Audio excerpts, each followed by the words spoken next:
But जब मैं exam centre पे पहुंचा, वहां पे मैंने देखा कि स्केल 4 के लिए मुझे और स्केल 3 के लिए मुझे नहीं लगा था इतनी भीड़ होगी।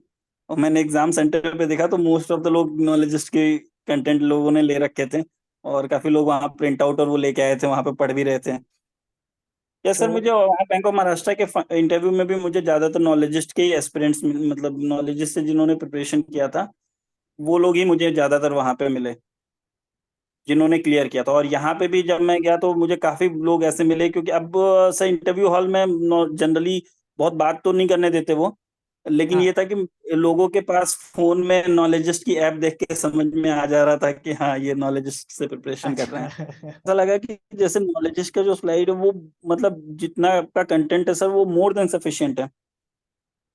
Okay, Gaurav, we are very happy that you have cleared a Central Bank of India Scale 4, and lucky you have done a lot of hard work for that.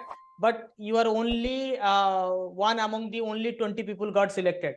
सिर्फ 20 लोगों का सिलेक्शन हुआ है और उसमें आप हैं। तो we are feeling lucky here at Knowledgeist and we are very proud of you. There are very less number of people qualified, though the positions were 50, but only 20 could make it. So what is your take? बताइए आप क्या क्या feel कर रहे हैं, किस तरह से आप सेलिब्रेट कर रहे हैं, और उसके बाद how you prepared everything, please over to you. Thank you sir. पहले तो सर अच्छा लग रहा है। और स्केल 4, मैं करंटली स्केल 2 ही हूँ। अभी तो अच्छा। स्केल 2 से अभी मैं स्केल 4 में आया हूँ, तो ये अच्छा लग रहा है। साइमल्टेनियसली मेरा बैंक ऑफ महाराष्ट्र में भी अभी स्केल 3 का ज्वाइनिंग पेंडिंग था। अच्छा। हम्म। तो लकली मुझे वहाँ एक्सटेंशन मिल गया था, तो उस वजह से अभी मैंने वहाँ ज्वाइन नहीं किया था। दैट्स ए ग्रेट तो लीप ऑफ फेथ, मतलब आपने पूरा जबरदस्त जंप लिया है। बहुत कम लोगों को ये मौका मिलता है स्केल 2 से सीधा स्केल 4 एक पोजीशन, मतलब मिनिमम 3-4 साल कोई अपना खपाता है, तब जाके स्केल 3 से स्केल 4 बनता है। ठीक है, तो आपने बीच में 4-5 साल अपने जिंदगी का बचा भी लिया। It's a very proud moment for all of us at Knowledgist too. तो अभी आप स्केल 3 बैंक ऑफ महाराष्ट्र में already you got selected, right? Yes sir. तो 2 सिलेक्शंस लगातार, so double congratulations from my side. So आपका thank you sir. Preparation strategy क्या था interview में? कैसे, किस तरह से आपको क्वेश्चंस आए थे? थोड़ा सा इंसाइट दीजिए ताकि व्यूअर्स को भी मदद मिले आगे प्रिपरेशन के लिए। सर, अगर फ्रैंकली बताऊं तो रिटर्न के लिए मैंने अच्छी प्रिपरेशन किया था। ओके। और उसके लिए मुझे ये पता था कि बेसिकली जब रिटर्न हुआ था तो सर आपको ध्यान होगा कि वो फेब मार्च का टाइम था। हम्म। और मैं अभी करंटली एज ए ब्रांचर काम कर रहा हूँ, तो उस समय प्रेशर भी था, लेकिन मुझे ये पता था कि मेरे साथ साथ जितने भी लोग हैं सारे बैंकर हैं, तो कहीं ना कहीं सबके ऊपर सेम प्रेशर प्रेशर होगा। है। हम्म। तो मुझे ये पता था कि रिटर्न अगर मैं एवरेज भी कर ले जाता हूँ तो वो क्लियर हो जाएगा, क्योंकि इसमें एक सबसे बड़ी चीज़ थी कि इसमें निगेटिव मार्किंग थी। हाँ। ये देखना चाहते हैं कि अगर उन्होंने कोई टॉपिक आपसे पूछा तो क्या आप उसको डिलीवर उनको कर पाए। तो ये चीज़ मैंने किया। फिर सेकंड इंटरव्यू में ज़्यादातर एचआर बेस्ड क्वेश्चन ही थे सर। तो सेकंड इंटरव्यू मेरा ठीक गया था सर, तो इसमें फिर मैंने क्लियर किया। Great great great. तो आप कब से प्रिपरेशन कर रहे थे लेटरल एंट्री के लिए? सर, लेटरल एंट्री 2020 में मैंने फर्स्ट टाइम दिया था बैंक ऑफ महाराष्ट्र का। हम्म। और उस समय मैं स्केल 1 ऑफिसर था। अच्छा। तो उस समय मैंने प्रिपरेशन नहीं किया था कुछ ज़्यादा, मुझे ज़्यादा आइडिया नहीं था। हाँ, मैंने दे दिया था, मेरा रिटर्न क्लियर हो गया था, मैं इंटरव्यू देने गया, मेरा इंटरव्यू भी अच्छा नहीं हुआ था। फिर मैंने सेकंड टाइम दिया था, तो सेकंड टाइम फिर मैंने नॉलेजिस्ट के बारे में थोड़ा पता चला मुझे कि कुछ लेटरल एंट्रीज का प्रिपरेशन कराता है ये चैनल। तो यूट्यूब पे आपके काफ़ी वीडियोस पड़े हुए थे, तो मैंने वहां से स्टार्ट किया। क्योंकि लेटरल एंट्री में प्रॉब्लम ये होता है सर कि जो भी कंटेंट होता है ना, वो मतलब बेसिकली स्केल 1 के हिसाब से, मतलब जो नॉर्मल कंटेंट यूट्यूब पे पड़े होते हैं वो स्केल 1 के हिसाब से बने होते हैं, पीओ के एग्जाम के हिसाब से बने होते हैं। बिल्कुल। बट लेटरल एंट्री में क्या होता है कि वो आपको थोड़ा डेप्थ में नॉलेज चाहिए, वो नॉर्मली उसके पास ही होगा जिसने जेआईबी सीआईबी के तैयारी कराई हो, या उस तरह के कंटेंट जिसके पास हो, उसी के पास थोड़ा सा अच्छे कंटेंट मिल सकते हैं। तो मैंने जब यूट्यूब चैनल पे देखना शुरू किया तो नॉलेजिस्ट के बारे में पता चला, तो मैंने फिर उस समय मैं बताऊं, मैंने नॉलेजिस्ट का कोई पेड कोर्स लिया नहीं था। मैंने जब सेकंड टाइम प्रिपरेशन किया तो मैंने केवल वैसे लिया था। फिर जब थर्ड टाइम मैंने जब सेंट्रल बैंक का मैंने एग्जाम भरा, तो मुझे ये था कि ठीक है, अगर ये मेरा जंप होता है तो स्केल 2 से 4 का मेरा अच्छा जंप होगा। और सीटें भी अच्छी 50 सीटें आई थी, तो मुझे लगा ये एक अच्छा चांस हो सकता है, तो मैं थोड़ा सीरियस हुआ इसको लेके, सेंट्रल बैंक को लेके। तो मैंने फिर नॉलेजिस्ट में रजिस्टर किया। और उसके बाद मैंने सर जितने कंटेंट थे आपके, तो उसमें भी सर प्रॉब्लम ये था कि ऑफिस टाइम के बाद इतना टाइम मिल नहीं पाता था। हम्म। तो मैंने सेलेक्टेड कंटेंट पढ़ना शुरू किया, ओके। क्योंकि मैंने ये देखा कि मतलब जितने कंटेंट हैं उतना मैं तैयार नहीं कर सकता, मेरे पास इतना टाइम नहीं है, फेब मार्च का टाइम है। तो मैंने आपका जितना कंटेंट था उसका आई थिंक 50 से 60% कंटेंट कवर किया होगा बस। Okay, great. तो मुझे ये था कि हाँ, अगर 50-60% कंटेंट में से अगर मेरे कुछ क्वेश्चन आते हैं और प्लस मेरे को जो पहले से थोड़ा बहुत आता है उसमें से अगर कुछ क्वेश्चन आते हैं, तो मेरे को ये था कि हाँ, क्लियर हो सकता है ये। बट जब मैं एग्जाम सेंटर पे पहुंचा, वहां पे मैंने देखा कि स्केल 4 के लिए मुझे और स्केल 3 के लिए मुझे नहीं लगा था इतनी भीड़ होगी। और मैंने एग्जाम सेंटर पे देखा तो मोस्ट ऑफ द लोग नॉलेजिस्ट के कंटेंट लोगों ने ले रखे थे। और काफी लोग वहाँ प्रिंट आउट और वो लेके आए थे, वहां पे पढ़ भी रहे थे एग्जाम सेंटर पे। ओके। तो मुझे लगा कंपटीशन टफ है इसमें। तो मेरे को यही था कि ठीक है, जो भी है अपने को तो जितना आता है उतना करके आना है, और फिर देखा जाएगा जो होगा। तो इस बार तो बेसिकली कंपटीशन जो था मोस्टली नॉलेजिस्ट के स्टूडेंट के भीतर ही था, क्योंकि पोजीशन तो कम ही थे। और ऑलमोस्ट जितने प्रिपेयर कर रहे थे उसमें तो 90% से ज्यादा नॉलेजिस्ट के ही एस्पेरेंट थे। या तो सर, मुझे वहाँ बैंक ऑफ महाराष्ट्र के इंटरव्यू में भी मुझे ज्यादातर नॉलेजिस्ट के ही एस्पिरेंट्स, मतलब नॉलेजिस्ट से जिन्होंने प्रिपरेशन किया था, वो लोग ही मुझे ज्यादातर वहाँ पे मिले जिन्होंने क्लियर किया था। और यहाँ पे भी जब मैं गया तो मुझे काफी लोग ऐसे मिले, क्योंकि अब से इंटरव्यू हॉल में जनरली बहुत बात तो नहीं करने देते वो, लेकिन ये हाँ। था कि लोगों के पास फोन में नॉलेजिस्ट की ऐप देख के समझ में आ जा रहा था कि हाँ, ये नॉलेजिस्ट से प्रिपरेशन कर रहे अच्छा। हैं। Okay, great. ग्रेट। अच्छा, इंटरव्यू प्रिपरेशन में किस तरह से मदद मिला आपको नॉलेजिस्ट से? सर मैंने नॉलेजिस्ट का जो मेरे पास, मैंने डायरेक्ट इनरोल नहीं किया था, जो मेरे पास रिटर्न के टाइम में था, तो मेरे को जो आपने और लोगों का इंटरव्यू लिया था, मैंने अच्छा। सारे इंटरव्यू देखे थे सर। ओके। तो मुझे ये था कि मेरे को बहुत उस समय मेरे पास इतना टाइम नहीं था, क्योंकि उस समय मैं थोड़ा सा ट्रैवल कर रहा था और सारी चीजें थी उस बीच। तो मैंने वो नहीं लिया, बट मैं ये जरूर करता था कि जितने भी आपने उसमें लोगों के इंटरव्यूज लिए हैं, तो वो सारे इंटरव्यूज मैं देखता था। तो मैं बस ये देखता था कि हाँ, मतलब चीजें डिलीवर कैसे हो रही हैं। जैसे कोई भी बिल्कुल। क्वेश्चन अगर आपने उनसे पूछा है, तो सर क्वेश्चन का मुझे कितना आता है कंटेंट, मतलब हम्म। मैं ये मान के चलता था वो मेरा इंटरव्यू हो रहा है। ग्रेट। तो अगर आपने कुछ पूछा है तो मैं अपने मतलब खुद को रिवाइज करता था कि इसमें मैं अगर बताता इस क्वेश्चन का आंसर तो मैं कैसे बताता।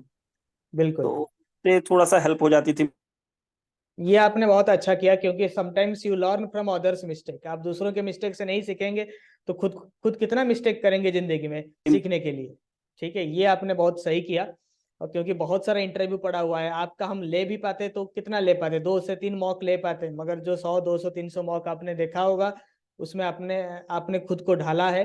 ठीक है, तो उसमें आपने आपका प्रैक्टिस बहुत अच्छा गया है। मुझे लगता है कि जो आपने उस मतलब सिमुलेट किया है दूसरों के मॉक के साथ खुद को, that was a very good strategy you have adopted. मैं भी ये रेकमेंड करता हूँ सबको, आप मॉक दें ना दें, दूसरों का मॉक देख लीजिए, क्योंकि एप्लीकेशन में कम से कम 1000 से ज्यादा मॉक इंटरव्यूज पड़े हुए हैं। ठीक है। और सर तो मैं ये कह सकता हूँ कि इंटरव्यू देखने के बाद एक जो सबसे बड़ा फायदा मेंस इंटरव्यू में जो मुझे हुआ सर, कि इतने सारे इंटरव्यू देने के बाद ये पता चल जाता है कि आपको मतलब वहां पे कई बार क्या होता है सर, अनकॉन्शियस माइंड में आप वो चीजें कर रहे होते हो जो वहां पे मतलब इंटरव्यू में आपने देखी होती है, उस हिसाब से अपने आप ठीक कर रहे होते हो, वो सामने वाला पैनलिस्ट ऑब्जर्व करते हैं। बिल्कुल। सॉरी। तो बिल्कुल। हाँ, मुझे ये लगा कि इतने मैंने एटलीस्ट सर जितने इंटरव्यूज ये थे, आपने जितने इंटरव्यूज लिए थे वो, प्लस सर जितने कुछ मैंने सर जो पुराने आरबीआई एस्पिरेंट्स के जो इंटरव्यूज थे, जिन्होंने आरबीआई सिलेक्टेड पर्सन्स के कुछ यूट्यूब पे इंटरव्यूज थे, मैंने वो सारे भी देखे थे। तो एटलीस्ट मैंने कुछ नहीं सर तो 100 से 150 200 इंटरव्यूज तो देखे होंगे। बिल्कुल। बिल्कुल। ग्रेट। तो वो ग्रेट। देखने के बाद सर मैं बस ये देखता था कि हाँ, जो मेरे से रिलेवेंट क्वेश्चन है, इवन दो मैंने बैंकिंग से अदर्स भी मैंने इंटरव्यूज देखे सर, तो वो देखने के बाद मुझे ये लगता था कि ये जो मेरे से रिलेवेंट क्वेश्चन है उनमें मैं कैसे कैसे आंसर कर पाता। तो ग्रेट। वो वो चीजें इसलिए फायदा की सर, क्योंकि आपने अगर सर और भी कैंडिडेट से आपने बात, आपको पता चला होगा सर कि जो मेंस में जो इंटरव्यू हुआ उसमें उन्होंने कुछ टफ क्वेश्चन नहीं पूछे थे। नहीं, वो रिवर्स कर दिया था उन्होंने। पहला जो लेवल था वो टॉप कर दिया था, और उसी को मोस्टली रिपीट ही कर रहे थे सेकंड इंटरव्यू में, या फिर उससे थोड़ा सा लाइट क्वेश्चन पूछ रहे थे, राइट? सर आपको शायद तो ध्यान हो, आपने एक इंटरव्यू में किसी एक कैंडिडेट से बोला था, मुझे एग्जैक्टली तो मुझे नहीं ध्यान, तो आपने किसी एक कैंडिडेट से ये बोला था कि इंटर पैनलिस्ट हो सकता है आपको कैजुअल करने की कोशिश करे, बट आपको कैजुअल नहीं होना है। और मुझे ये बिल्कुल। फील हुआ कि जो ये फाइनल इंटरव्यू था, ये पूरा इंटरव्यू इसी चीज पे बेस्ड था। क्योंकि इंटरव्यू जितने भी मेरे और लोगों से बात हुई, जो मेरे आगे पीछे जिन लोगों का था मेरे सेंटर पे, तो ज्यादातर कैंडिडेट्स को जाते ही पैनलिस्ट बहुत कैजुअल करने की कोशिश कर रहे थे, उनसे पर्सनल क्वेश्चन पहले वो स्टार्ट कर रहे थे। और दे आर ट्राइंग कि हम बहुत कैजुअल हैं। तो हम्म। उस केस में मैंने ये ध्यान रखा सर, एंट्री के टाइम से ही मैंने इंटरव्यू हॉल में ये चीज ध्यान रखी कि मुझे कैजुअल नहीं होना है। और उनके किसी भी क्वेश्चन का वो कितना भी कैजुअल क्वेश्चन पूछेंगे, मुझे मतलब फॉर्मली उसका अच्छे से जवाब देना है। और हुआ भी यही सर कि जब मैं इंटर किया तो उन्होंने स्टार्ट बहुत पर्सनल क्वेश्चन से स्टार्ट किया, और उस पर्सनल क्वेश्चन पे ऑलमोस्ट वो 2-3 मिनट तक डिस्कशन चला। और वो ग्रेट। पैनलिस्ट आपस में डिस्कस कर रहे थे, और दे वांट मी कि मैं इंटरवीन करूं। वो मेरी ओर देख के बस, उन्होंने क्वेश्चन नहीं पूछा, वो मेरी ओर देख रहे थे, बट मैं इस चीज का ध्यान रखा कि जब तक वो मेरे से क्वेश्चन नहीं पूछ रहे थे, मैं उसका रिवर्ट नहीं कर रहा था। ग्रेट। ये तो बहुत वो अच्छा आपने किया। आपको अब बेकार था। का मतलब वो वहां पे इन्वॉल्वमेंट हो जाते, किसी का ईगो हर्ट होता, मतलब किसी को आई बुरा भी थिंक लगता है, आई वो थिंक सब। वो चाह रहे थे कि हम पर्सनली इन्वॉल्व हों उनके हाँ। क्वेश्चंस में, ताकि उनको ये देखना था कि हाँ वो कैजुअल एटीट्यूड है हमारा। मुझे बिल्कुल ऐसा बिल्कुल। लगा थोड़ा सा उनके मतलब जो उनका वो, क्योंकि वो पैनलिस्ट आपस में ही एक मेरे पर्सनल क्वेश्चन को लेकर आपस में डिस्कस कर रहे थे और बहस कर रहे थे, फिर वो मेरी ओर देख रहे थे कि मैं किसकी साइड ले रहा हूँ। बिल्कुल। तो मैंने कुछ रिवर्ट ही नहीं किया, तो जब उन्होंने कोई क्वेश्चन पूछा तो ही मैंने रिवर्ट किया। नहीं, मुझे लगता है आपका मैच्योरिटी आ गया था, इतने सारे इंटरव्यूज को मतलब आपने सिमुलेट किया अपने अंदर, आप में मैच्योरिटी आ गया था तब तक, how to behave in a real interview. ये आपने बहुत सही किया। So thank you Gaurav, we are really proud of you. आप बहुत मतलब ये बहुत टफ एग्जाम था सीबीआई स्केल 4 का, फिर 50 में से सिर्फ 20 लोगों को सिलेक्शन मिला, and you are among the top 20 in India to get a scale 4। और डबल खुशी की बात है, आपने एक पोजीशन भी स्किप कर लिया, अपने जिंदगी के 4-5 साल आपने बचा लिए। और दूसरा जो है, आपने बॉम्ब भी क्वालिफाई किया स्केल 3 में, और सीबीआई भी क्वालिफाई किया स्केल 4 में। It's a great news for all of us Knowledgist. मैं बहुत खुश हूँ। और आप मुझे ये लास्ट क्वेश्चन बताएं, जहाँ पे आप अभी ब्रांच मैनेजर में काम कर रहे हैं, वहां पे स्केल 4 होने में आपको कितना दिन लग जाता? सर एटलीस्ट मुझे, अगर मैं आज से देखूँ तो एटलीस्ट मुझे 8 साल और लगते हैं। बेस्ट केस सिनेरियो में 8 साल लगते, वर्स्ट हाँ, केस 7 से सिनेरियो 8 में साल जिस लगते हैं ईयर मुझे। आपका प्रमोशन होता उस ईयर बिजनेस थोड़ा डाउन होता, या फिर आरएम के साथ अनबन हो जाता, तो ऐसे केस में कितना दिन लग जाता? सर वो तो नहीं कह सकता, बेस्ट केस 10-12 साल सिनेरियो। भी लग सकते थे। आराम से, ठीक आराम है। से। तो इसलिए lateral entry can save your time, your growth, most of the things. तो इसीलिए लैटरल एंट्री आज के डेट में हर बैंकर्स को परस्यू करना चाहिए, सर राइट? मैं एक चीज और कहना चाहता हूँ कि मैं कैंडिडेट जो भी कैंडिडेट्स तैयारी कर रहे हैं इसकी, 2-3 चीजें मैं पॉइंट वाइज अगर आप अलाउ करेंगे तो मैं बताना बिल्कुल चाहता हूँ। बिल्कुल, गो अहेड। सर जैसे 2-3 चीजें हैं, जैसे सर मैं बहुत बैंकिंग में मतलब बहुत पुराना नहीं हूँ। मेरे को ऑलमोस्ट 9 साल ही हुए हैं सर बैंकिंग में। ग्रेट। मैं 2014 में बैंकिंग में इंटर किया सर। तो अच्छा, होता क्या ग्रेट। है सर कि अभी जब हम एक तो जब इंटरव्यू हॉल में जाते हैं सर, तो वहाँ काफी एक्सपीरियंस लोग भी थे, हमारे सीनियर्स भी थे, हमारे बैंक से भी और अदर बैंक से भी थे सीनियर्स। तो वो काफी कोई 12 साल पुराना एक्सपीरियंस है, कोई 14 साल, इस तरह के एक्सपीरियंस वाले भी मिलेंगे। तो होता क्या है सर, हमें लगता है कि हमने कुछ अलग, अगर अलग एफर्ट नहीं किया तो हमें क्यों लेंगे वो। बिल्कुल। जैसे हमारी प्रोफाइल भी देखी जाए सर, रिटेल बैंकर एक नॉर्मल प्रोफाइल है, जो मतलब ज्यादातर 70-80% लोग रिटेल बैंकिंग से होते हैं। तो वहाँ राइट। कोई क्रेडिट एक्सपर्ट होगा, कोई कॉर्पोरेट से होगा, कोई ट्रेजरी से होगा। तो उस केस में भी हमें लगता है कि यहाँ तो ट्रेजरी प्रेफर्ड होगा, या ये, तो हम ये सब चीजें सोचने लगते हैं। तो वो हमारे रिफ्लेक्ट होता है इंटरव्यू के अंदर जाके। क्योंकि हमें वहां लगता है, जैसे अगर सर उन्होंने कोई भी एक नॉर्मल क्वेश्चन पूछा, तो हम उसका जो नॉर्मल जवाब देना चाहिए, हम नॉर्मल जवाब ना देके हमें लगता है ये तो जवाब सब देंगे। तो हमें तो कुछ अलग एक्स्ट्रा एफर्ट, कुछ बहुत अच्छा मतलब जवाब देना है, बुक रिटन आंसर होना चाहिए हमारा। तो मैं वही कैंडिडेट से कहना चाहता हूँ, मेरा अपना पर्सनल एक्सपीरियंस कहता है सर कि वो सबसे बड़ी गलती होती है सर। बिल्कुल। क्योंकि सर मैंने इतना फील किया कि जिसने भी नॉर्मल जवाब दिया है सर, वो ज्यादा प्रेफर करते हैं इंटरव्यू पैनल में। राइट। और उन्हें बहुत एक्स्ट्रा टैलेंटेड बच्चे नहीं चाहिए, क्योंकि उन्हें पता है अगर कोई बहुत एक्सपीरियंस बच्चा है या जिसने बहुत फील्ड में बहुत अच्छे पोस्ट पे ऑलरेडी है, वो उनको भी एक डाउट रहता है कि वो क्यों छोड़ के आएगा हमारे पास। बिल्कुल, या और फिर उसको भी आगे स्कोप मिल जाएगा, he will keep on exactly changing तो द उन्हें प्लेटफॉर्म। उन्हें ऐसा एवरेज स्टूडेंट, एवरेज कैंडिडेट चाहिए होता है कि जो हमारे ऑर्गेनाइजेशन को भी चला सके और साथ में वो ज्वाइन भी कर सके। तो वो ये चीज को ध्यान रखते हैं। तो एक तो ये पॉइंट है सर कि अब हमको एक एवरेज, वहां पे हमें पुरानी जो भी चीजें वो नहीं सोचना है कि हम किस उसमें हैं। हमको एवरेज इंटरव्यू वहाँ कंडक्ट अपना देना है, वहाँ पे जो भी अपना बेस्ट दे सकते हैं। बहुत बिल्कुल। एक्स्ट्रा एफर्ट करते हैं तो वहाँ गलतियां होने के चांसेस बढ़ जाते हैं, ऐसा मुझे लगा सर। दूसरा राइट। सर कि जो नॉलेजिस्ट का जो कंटेंट है उसमें भी मैंने बहुत, मेरे और फ्रेंड्स हैं उन्होंने भी ले रखा है सर, तो मेरी बात हुई तो उसमें भी सर एक गलती होती है कि नॉलेजिस्ट का कंटेंट सर काफी लोगों ने ले रखा है। तो लोगों को लगता है कि सर जैसे नॉलेजिस्ट का फॉर एग्जांपल अगर मैं बात करूं कि 100 स्लाइड्स हैं, तो लोगों को लगता है कि अरे 100 स्लाइड तो सबने किए होंगे, तो मैंने तो 90 ही किए हैं, तो मेरा कैसे, मतलब मैं तो रह गया 10 स्लाइड से पीछे रह गया। तो हम्म। ऐसा भी नहीं है सर, मुझे ऐसा लगा कि जैसे नॉलेजिस्ट का जो स्लाइड है वो, मतलब जितना आपका कंटेंट है सर वो मोर देन सफिशिएंट है। मतलब बैंकिंग प्रोस्पेक्टिव से सोचा जाए, आप जेआईबी सीआईबी कोई भी लेटरल एंट्री में मिला लो, उससे बाहर से क्वेश्चन मुझे नहीं लगा कि आएगा सर। और अगर कुछ एक दो क्वेश्चन आएंगे तो मुझे नहीं लगता वो कोई भी कर पाएगा, क्योंकि वो फिर बहुत आउट ऑफ द वे जाके हाँ। आएंगे वो क्वेश्चन। बिल्कुल। और सर लेटरल एंट्री में हमें 100 में से 100 क्वेश्चन क्वेश्चन तो सही करने नहीं है, तो हमें कट ऑफ के बिल्कुल। अकॉर्डिंग, तो अगर नॉलेजिस्ट का कोई किसी ने अब वो कर रखा है तो उसमें भी मैंने देखा मेरे दोस्त कहते थे कि हमने तो आधा ही किया है।